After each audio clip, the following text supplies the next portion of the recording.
Barcast, Bar Podcast, Season 2. I feel like this is almost Season 3. I'm Salt. I'm George. And I'm Nikita. Yes, we got the orange hair to somewhere. We roped her in a bar at the Barbados Adventure Race. So, George, you're the big boss, man. We ready now again for bar coming up again in November, are we?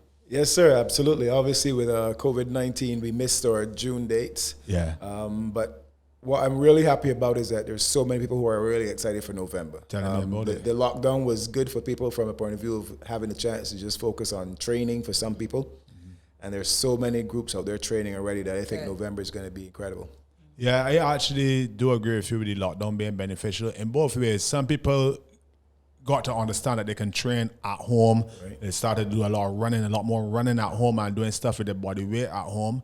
And then a lot of people didn't do anything. And now we're getting a rude awakening into how unfit they are. Right. And they're training towards bar. Correct. I feel like I was a combination of both things. I was about to say. I started the lockdown training every day, posting videos. And then somewhere in the middle, I thought, well, you know what? I better try and do something to pay some bills. Yeah. I moved to my farming and my equipment rentals and stuff. And then as I was coming out of lockdown, it was like, you know what? You're a fitness professional. You got to inspire people. So get back on track. And that's what I did. Only in August. We're only in August, but if I look around and see the number of groups that are training, so there's outdoor fitness, there's the mountain goats, there's, we just started a new beginners bar training program. Yeah. That's where Nikita comes in. Correct. And I thought I would get 3 or 4 or 5, and we had to create a second. But the first one, we were looking for 12 people, 18 people turned up. Whoa. We tried to squeeze everybody into that night for the first time, but obviously we had to start a second one because we want to be able to offer a proper coaching experience for people. Exactly. And when we get too many people, you can't really look at everybody individually. But it's been really inspiring to see the number of people out there and how engaged they are and how excited they are about bar, for sure. Yeah. And Nikita, last year, I remember you coming up to bar at Fortress and... With child. Yeah. Are you really, is that, I want to do this, I want to do this. Listen, working with you, Saul, and seeing you come work every day talking about bar and how amazing it is, and then I watch your videos, and then, that athlete in me, I so want to do this, and of course, then I got pregnant and I couldn't. But I still wanted to at least see the action. So I made sure I came up there and I see everybody sweating and they look so accomplished. And I'm a finisher, you get a t-shirt. And all of these things. And I was like, you know what? A year after, I have no excuse now. Yeah. And during COVID, I was at home and the only way you could get out was to go for a run, right? Or a walk or a swim or something. And I was like, half hour on the road, all right? I could actually do this because I'm not a runner at all. Right. But she doesn't bend her knees, guys. No, I don't. You saw. Why I don't know. It's probably in my head, I am bending my knees, guys, but clearly not enough. But that's the whole point of the training, which I appreciate because you get a chance to really get an idea of what it is that you have to do. Because I had no idea these skills were involved. I just used to see the running and the Tabata and everything. I had no idea that you had to rope climb. What's the most intimidating part of it for you? The rope climb. That is goals. I should say. I am like, I have to get up top of that rope. It has to happen. What you mean from the ground and pull? I have to get up top there somehow. So you always have that one person in the group that you're like, I can be like her, and it really pushes you. And it blessed my heart to see the turnout. For sure. You've been training though, right? Yeah. I am so ready. I guarantee you're going to be climbing that rope within 6 weeks. Yay. That's what Danielle said too. So really, I'm going to hold you to it. It's really more of a technical thing because people see your arms on the rope. They think it's an upper body strength thing. But really, once you get the technique, it is very much easier than the first time you get on that rope, for sure. All right. I would tell you and any potential bar people, YouTube is your friend as well. There are 3 different techniques that you can use. And I ended up using the one that wraps the rope around the back of your leg. Okay. George uses a J. It's called a J hook, yeah.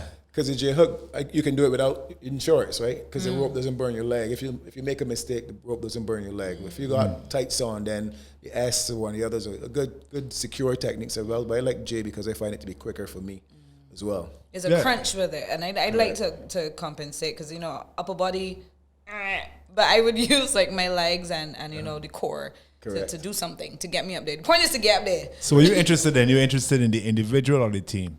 Team. I like the team. Team is gonna help because it's so mental. The race for me, and before you'd think that okay, well, I'm fit now, my body could totally do this, but you're gonna have to talk yourself through things and be like 50 steps more. And then even with Faith the other day, she was like 10 more steps, girl, 10 more steps. And that motivated you. It helps, you know. And afterwards, I think you just bond a little bit more. And I'm a girl that is social, pun intended. You gotta be social. And I just love the camaraderie and in it. I think that has had a lot to do with the growth of this event, starting it as a team event. Oh yeah, because not only just the teams of 4 that are competing, but there's a camaraderie that has spread amongst everyone doing the event as well. So I think for people who are doing it for the first time, try and find a team. Find some people, like-minded individuals. Correctly. And it doesn't have to be like you're trying to get on the podium. Just find a team that with people you enjoy being around, people you may hang out with, or you can even try and make some new friends.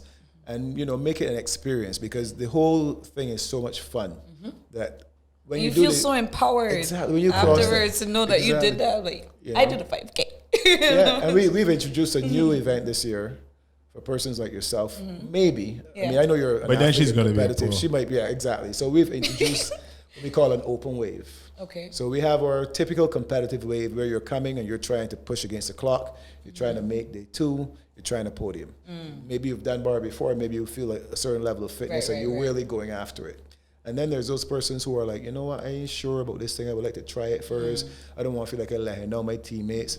And we've introduced what is basically a fun version of bar for those persons. Okay. So whereas in the competitive wave, if you get a particular obstacle and there's a criteria, you have to complete that criteria before you can move on. With the open wave, we'll let people try it, have some fun on it, and if they're stuck, we let you do some burpees and move on. You still get your finishers. Sure, you gotta do the burpees though. Yeah, you gotta do burpees. Alternate. But you have Alternate. Exactly. You have that buyout. Okay. And you still get your finishers t-shirt. You still get to enjoy the experience, but there's not as much pressure on you as it would be in the competitive wave. You said people that want to have fun. You know who has the most fun at bar events? I feel the children. I think it's time to get children's bar. What about that, George? Well, we do have a children's event. So the plan was in June we were going to introduce 2 age groups for the kids. So we're going to have a 4 to 7 and an 8 to 12. Right. Obviously 4 to 7. Oh, that's gonna be cute. Exactly. So obviously with COVID and with a lot of our partners / sponsors, some of them have taken a hit. Okay. So resources are a little bit tight this year. So we've decided we're going to stay with the 4 to 7. And what we're going to do is, if you've been to bar before last year at PEG, there's a zone where we have kind of the easier obstacles at first. So the race would start with relatively easy obstacles and it would get harder towards the end, so there's no bunching. Right. And most of those obstacles kids can do is like 4-foot wall, airframe cargo net, there's a crawl, and so on. So we're going to just do the 4 to 7s in November. And we're going to allow the parents to run along with them. Yeah. Right, that's going to be so much fun. Yeah, I can't wait. And so, but I will say, you know, my philosophy is that we're not giving every kid a medal. I don't think that's good. This is a joy. Just let y'all know, we want to start teaching them life lessons from small. You see, you come last, you get a medal.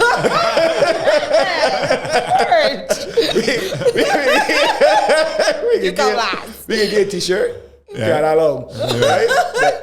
Medals will be for the winners because that's how life is. But you know, you will get the participation medal, which will be the bar t-shirt that they can wear and show their friends they did this. But we're encouraging that everybody. That's really good, George, because I could see at the pop-up workouts last year, the children wanted to get out there so bad. It was like, this is just a big adult playground. I want to go and do the monkey bars, right? Yeah. So, Nikita, tell me about the rings. You see, I get in my head so much because for me, I am so about perfecting the skill and how technical it is, and the pull back and the release. And so, like, I am pulling back, and I know when to grab the other one. But for me, is that I didn't know that I had to keep the tension in the forearm in the end when I'm going forward. So then I end up like dipping. But you know, there's some difficulty in it, which I don't mind because I love a challenge. Right. But I am so determined to get this done. And I think that's important. And it's nothing like monkey bars, by the way. Nothing. I think it's important for anyone listening to the podcast right now who is interested in doing bar to know that it's just about practice. Don't be intimidated by the rigs. Don't be intimidated by the carries or the obstacles. It's just about practice, because once you come out to training is so important. Yeah, so important. And you would get familiarized with it, because I couldn't climb a rope. Yeah, and then eventually, and gloves are important too. You could get you some gloves. Yeah, you're gonna need those. But and consistency. Because like my birthday did fall on the next training day, but I knew if I skipped it, it might have been a little sluggish coming back the next week. But first week I died. I completely died. I was dead. For sure, I floated away. Right. But the next week I came back, I realized I had a little bit more pep in my step because you know what's coming. You can pace yourself, and even climbing the wall. I don't think I climbed the wall that fast the first week. Right. I came home with scratches I didn't even know I had. But for me personally, I love that. You know, I'm a country girl. I went to school at Lodge. I know the cross country. Like, I love seeing the cows running through the bush, like passing Bath. That is me to a T. So if you are like that, I think a lot of people like that. I think so. Yeah. So you have the views, you have the beauty of the island. And you're gonna run a little bit. You're gonna sweat enough. Your heart gonna beat fast, but you're burning calories and your muscles gonna be tight. And you're gonna look good. And you're having fun. You're having fun while you're doing it. Yeah. You've done a lot of fitness things before. I know you used to play hockey, right? Yeah. And you also do dancing. I was telling somebody there's a difference between dancing and dancing. Right. That is so true. You used to do dancing. Right. How does it compare in terms of fitness, mental preparation, that kind of stuff? It's all of that, and that discipline really prepares you for a life period. Even when it comes to birthing a child, like there's so much that I've learned from the competing side of and the athlete side. Barbarians don't give birth; we give barf. It's barf. Right. So we think that bar should be part of the prenatal training. I'm telling you, there's a lot of breathing. You see me be squatting. I use the exercise ball and all kind of things that were involved. But for sure, discipline plays a part. Yeah, George, you sent a message the other day to my group. Implying that we should start to hold off the drinks. No. I want to talk to you about this in terms of preparation. How much? Well, I mean, everything in moderation. Right. But as you start to get closer and closer to the event, you want to be dialing in things as much as possible. Right. So, you want to watch your nutrition. You want to make sure your nutrition is going to be as clean as possible because you want every nutrient going into your body to be helping you to perform better. You don't want anything that's going into your body that's going to be robbing you of your antioxidants. It's going to be making your body sluggish. It's going to put greater strain on your liver. So, a glass of wine every now and then or a little beer every now and then is fine. But when you're getting 5 or 6 and you're coming up, you're sluggish the next day, you don't really have the same energy for training, then that's the problem. You see, everything is about making the training sessions more efficient and more effective so you can recover and adapt to the training. And if anything is hampering that, then it's a no-no. And you need to be hydrated, that's for sure. And that's the other thing too. I mean, beer does hydrate you a little bit, obviously. Afterwards, it's nothing like a nice cold beer after a good run. But once you get into the 5 and 6 category, now you know that might be an issue. Right. And the next thing I wanted to ask you about, I often hear people saying that they don't want to peak too early. Right. Developing your training schedule, how would you advise any potential barbarians out there who are preparing for November to develop their training schedule? Right. Don't feel like you have to get fit overnight. Right. And that tends to be the problem. Somebody will come and do a session, they'll be challenged by it, they'll feel a little bit defeated, and they're like, man, this is to happen to me again. And they go out running every day, they're in the gym lifting twice a day. No, it's going to happen. It's going to happen gradually. We have 3 months, which is like enough time for you to go through 3 training cycles and get significant improvements in your strength, in your cardiovascular fitness, and all the skills as well, right? But just take it gradually. So I would say half hour every other day for now might be enough as far as the running is concerned. Right. And in another month's time, you try to extend that to 45 minutes, and maybe by the end you add another day. And bar is a lot of running, but it's not all running. No. So if you could think of it almost like interval training, I doubt there's going to be any stretch of the actual event that's more than 1 kilometer. So if you can run 1K repeats and do some body weight exercises in between them and recover, then you should be all right. A lot of little skills that you have to learn in bar. And I think that's my favorite thing about bar is that it doesn't only, you could be a best runner, but if you're not strong, you're gonna suffer a little bit. Or you could be very strong, but if you can't run, you're gonna suffer. Somebody may be very strong and can run, but doesn't practice the obstacles, doesn't practice the carries, and is still struggling because you. All right, so I don't drop some names here. Let me talk about Damien, who would have been training yesterday. Right. And I watched the live and I saw you notice how how efficient he is on the carries. Correct. And I don't want to call him out a little bit, but I don't think he'll mind. So there's Kamal who came and did one of our sims. Yeah. Kamal, I don't remember his surname is. He's got a funny surname. Something like Goopma or something. We can call you Kamal. I apologize, but now you name Kamal Goopma. Kamal went and did the duathlon, and I think he podiumed the duathlon. The duathlon recently held with he ran second in the mountain bike category. Right. The championship. Exactly. Yeah. Now, he's got extremely good cardiovascular fitness, but right now, because of his training cycle, it's been mostly focused on his cardio. When we did the sim, he really struggled on the carry. So it was a very heavy carry for the guys in that race, in that first race, up pot house with a log. And by the time we got him, we carry logs because you're barbarians. That's what we do, right? Let me tell you about George. Pause, right? Let me tell you about George. The week before we were practicing, and George is then everybody. He had logs and he had buckets. This is when he was probably tinkering with the idea. Right. Let me see if these guys could get up the hill with a log. Right. He said to me, "Salt, a bucket," and he get everybody else logs, right? I should have known to take a log that day because the next week when it was the same race, all the men had to carry logs. So that was my first time carrying a log. And let me tell you, as I said before, it's all about practice. Go back on to Kamal. So if we had just had to run a 5K, I'm sure he would have been in top three. Right. But the logs and the carries, they take it out of your legs, they take it out of your cardiovascular system. So all of a sudden, you're taking a longer time to recover. Your muscles are sore. So you really need to be well-rounded. I don't think the fastest runner in Barbados could win bar. Right. I don't think the strongest guy in Barbados could win bar. Right. It's going to be that person who has the best overall fitness and has all the skills, carries, the cardio, and the upper body strength to get through the event. So if you're out there thinking so-and-so faster than me and so fitter than me, maybe, but they may not be able to put it all together on the day. And if you can do that, you can do well in the event. I actually was watching OCR, and some of the guys in OCR are not that impressive physically. Right. They're not the world's strongest men competitors. Correct. But they're nothing fit. to do that. Because people do DM me a lot, and they're like, "Man, I can't. I was gonna sign up, but I didn't know if I could do this." And I'm like, "You could totally do this. Believe me, if I could do this, you could do it." I mean, I got some of my bestest friends come out, and they are nowhere close to doing in anything like this, and they did it for the first time, and they're like, "Yo, when we coming back?" Shout out to Kim. Yeah, well, Kim is a whole next level beast. For sure. Mental beast. Because it's so mental, but you need people like that though that are gonna push you and be like, "Let's go, get up, foot in front of the other, push and go." So I try to make sure that they understand, yes, it's hard, but it's so worth it. The reward for me at the end for sure is definitely knowing mentally that you wanted to quit and you did it. You did it. What I will say is that when you stand on the side and you look at some of the obstacles, the obstacles are designed to be visually impactful, right?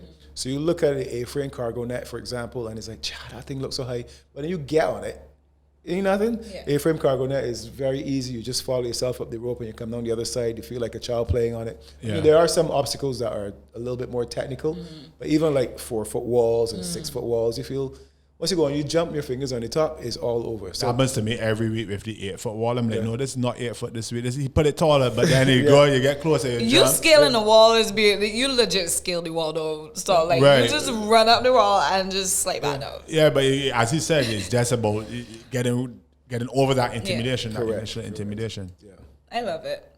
You love it for true? I do. I really do. I watch American Ninja Warrior and, all these different races, and I'm like, so do that. So Mondays and Wednesdays for you on your training schedules. I cannot believe it's full and you had to do a whole new training block, but I love it though, because I mean that people are really, really interested. Yeah, I think so.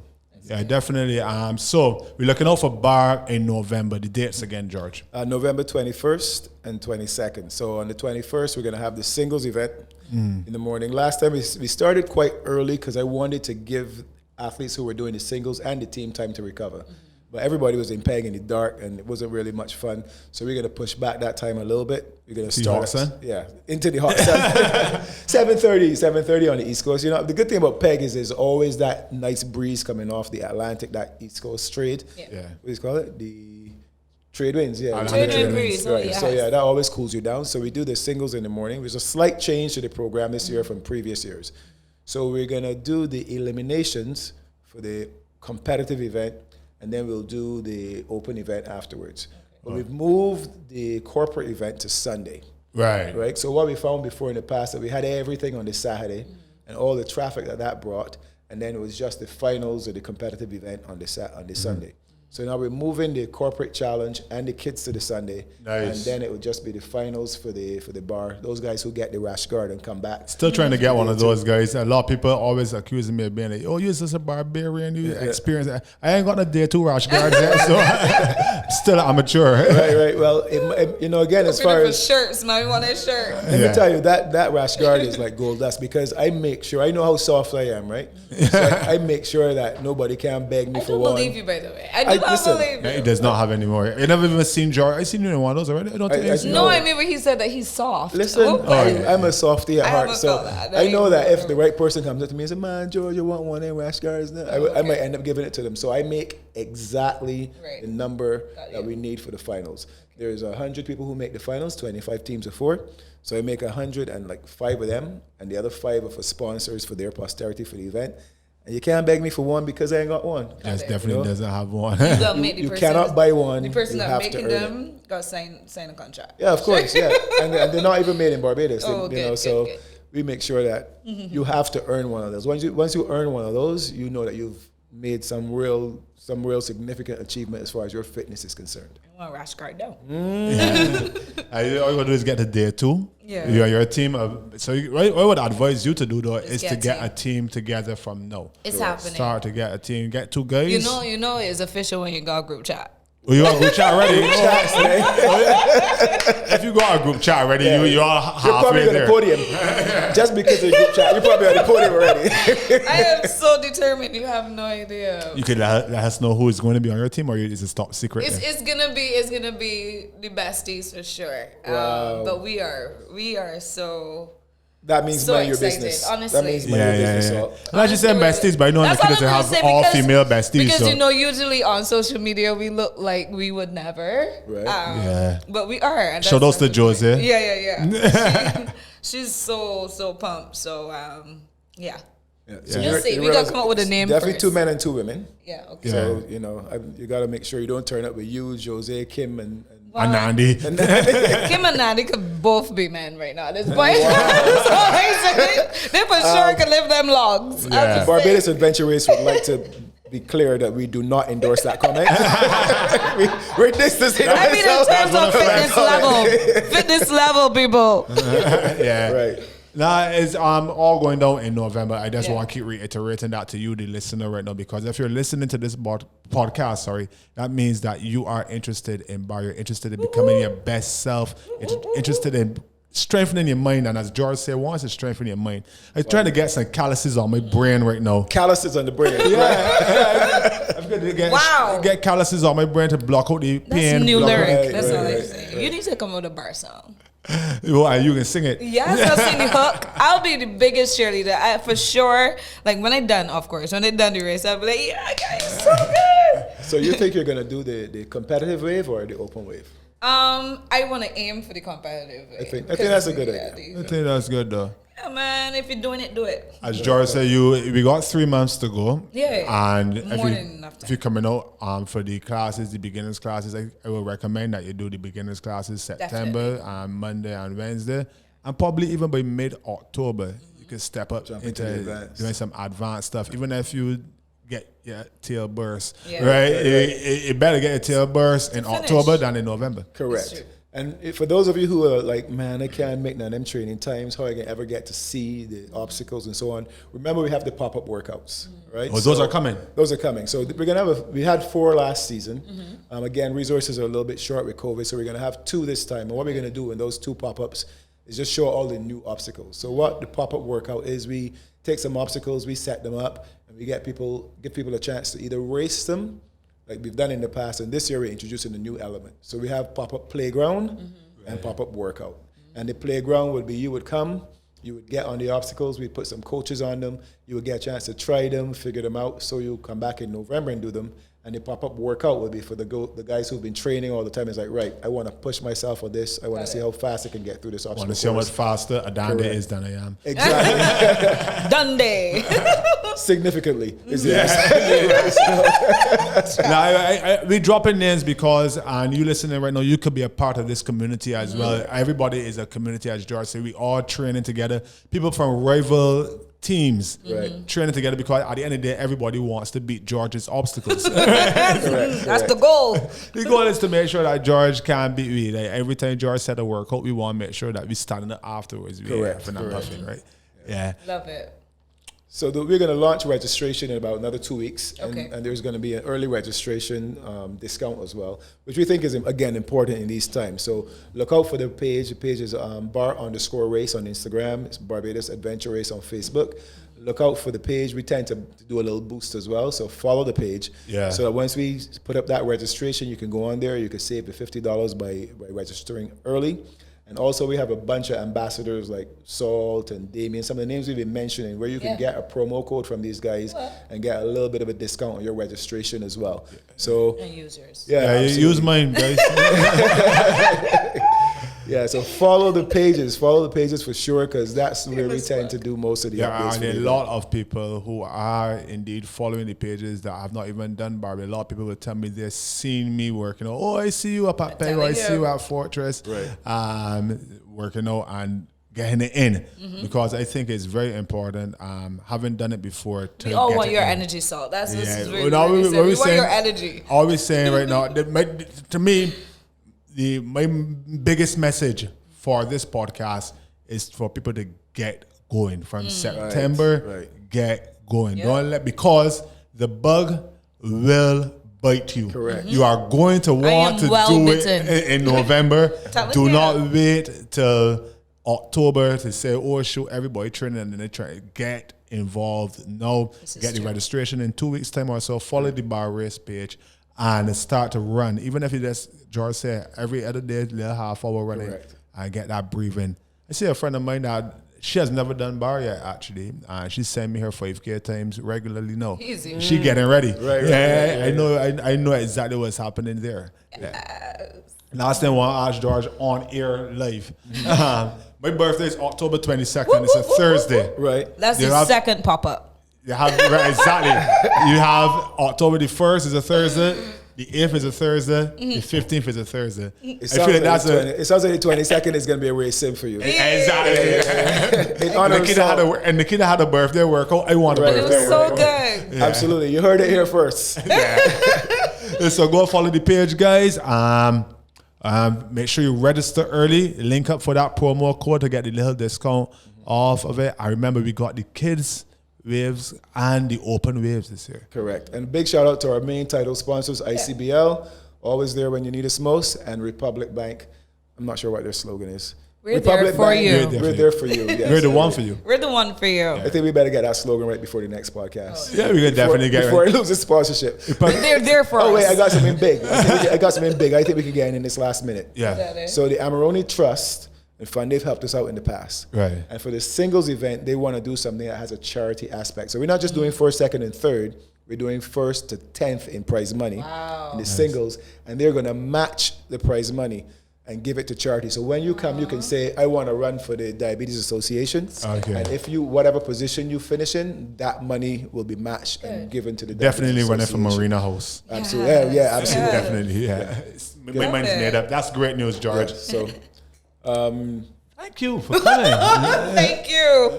I'll be back, So I think Salt's going to wrap up first now. Yeah, guys, you've been listening to the Bar Podcast right here. I want to also thank Be Social Podcast for having us in here in this room and giving us this professional setup and everything. And thank you, Nikita, so much for coming through. Always a pleasure. Thanks to all the sponsors. Make sure and register, guys. Season 2 of Bar Podcast, episode 1. Thank you, George, for having me. Thank you very much, Salt.